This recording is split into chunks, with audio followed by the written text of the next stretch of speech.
আচ্ছা, রসুন পেঁয়াজ মাটিতে হওয়ার সত্ত্বেও এদের আমিষ কেন বলা হয়? এই প্রশ্নটা নিশ্চয়ই আমার মতো তোমাদেরও অনেকের মনে এসেছে, কি তাই তো? এর উত্তর আজ পেয়ে গেছি। দেখো, যখন অমৃত মন্থন হয়েছিল তখন বিষ্ণু ভগবান মোহিনীর রূপ ধারণ করে সমস্ত দেবতাদের অমৃত পান করাচ্ছিল, কিন্তু তাদের মধ্যে একজন রাক্ষস ছিল, সর্বভানু, যে দেবতাদের লাইনে এসে এক ফোঁটা অমৃত পান করে নেয়। ইতিমধ্যে সূর্য এবং চন্দ্রমা বিষ্ণু ভগবানকে বলে এটা রাক্ষস, দেবতা নয়। মোহিনী সঙ্গে সঙ্গে বিষ্ণু রূপ ধারণ করে তার গলা কেটে দেয়।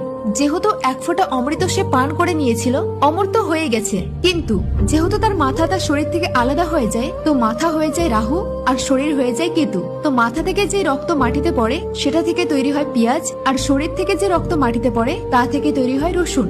এই জন্যই পেঁয়াজ, রসুন এবং তামসিক খাবার খেতে বারণ করা হয়, কারণ আমাদের কনসাস এবং সাবকনসাস ব্রেনে কানেক্ট হতে পারে না।